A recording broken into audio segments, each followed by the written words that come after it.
Location natin is Mandawi area. So dito tayo sa may Mandawi. So ayan, bigla naman pumasok mga idol. Ito yung sinasabi ko sa inyo mga idol.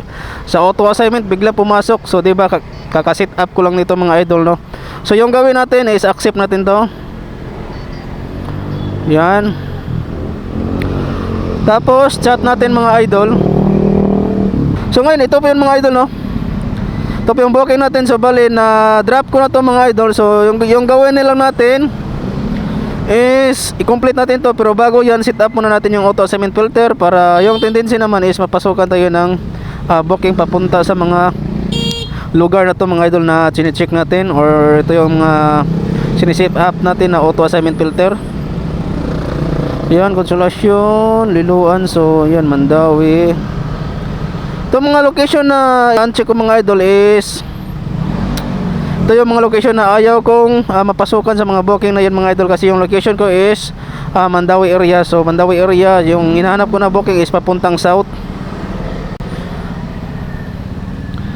Tapos save natin. Ayan, set up and then complete. So ganun lang naman, oh. Tapos dito naman tayo sa orders. So maghanap tayo ng booking mga idol. So yung location natin is Mandawi area. So dito tayo sa may Mandawi. So ayan, bigla naman pumasok mga idol. Ito yung sinasabi ko sa inyo mga idol. Sa auto assignment bigla pumasok. So 'di ba kaka-set up ko lang nito mga idol, no. So yung gawin natin is accept natin 'to. Yan. Tapos chat natin mga idol. Good eves ma'am, sir, padong ko. Tapos click natin tong taas na location para mapunta tayo sa kanyang pick up location, para mapunta tayo sa Google mga idol. So bali 850 meters. So tara, let's go mga idol.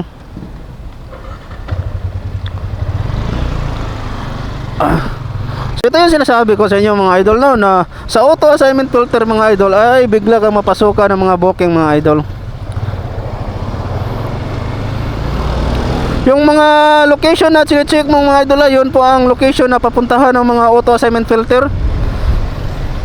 Sa akin, yung mga malapit na lugar sa akin mga idol is yung po ina-uncheck ko mga idol, para hindi pa ako mapasukan ng mga maliit na DF mga idol. Kasi yung hinahanap ko dito mga idol is yung mga long distance mga idol, para 3 digit po yung delivery fee, or mga 100 plus yung DF mga idol ba. Yun ang hinahanap ko. Pero diba, pumasok agad naman. Ito yung ginawa ko mga idol, kung paano pagganahin ng epektibo ang auto assignment filter mga idol. Diba? Yan, dito tayo, pasok tayo dito mga idol.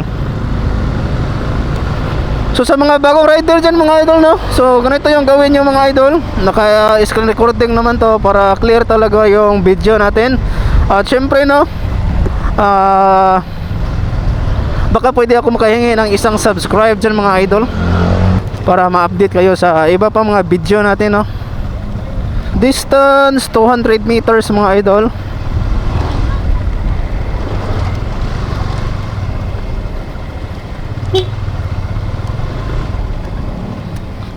Sa mga bagong rider dyan mga idol, mag-ingat kayo sa mga booking mga idol. Maraming scammers dito sa Maxim mga idol. Yung mga nag-additional na 200 plus na tip, 200 or 250. Wag kayong basta-basta maniwala sa booking na yan mga idol, kasi 100% scam yan. Yung magpapayad sa 7-Eleven, bigyan ka ng barcode yan, tapos sabihan ka ng ipa-scan mo yan sa 7-Eleven kasi may babayaran ka na 1,000 plus. Nako, wag yang ituloy kasi scam yan. So dito to yung pick up location niya, no. Tapos pag nandito na naman tayo mga idol, click lang natin tong arrive mga idol, para ma-notify yung client na nandito na po tayo sa kanyang location. Papunta pa lang tong IT Park mga idol, no. RRD, asa man ni siyang RRD kanay siguro.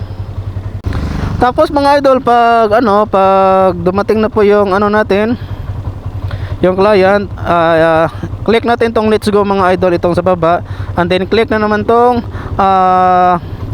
itong drop off na address mga idol, para mapunta tayo sa Google Map mga idol. Sa mga bagong rider mga idol, shout out sa inyong lahat mga idol. So ingat po kayo sa biyahe mga idol. Ito po ay bike delivery mga idol, no. So posibleng delivery, posibleng passenger. Pero walang nakalagay na note mga idol. 100% passenger to siya mga idol. Lalong lalo na, no, pag papuntang IT Park. Kasi sa mga ganito is mga call center to sila mga idol. So dito lang muna yung video natin mga idol ha. Basta ito lang, basta pag ano yung ginawa ko sa apps mga idol, yun lang din yung sundin yung mga idol para mapasukan din kayo ng mga bookings. Alright, no, so that's all po mga idol. Alright.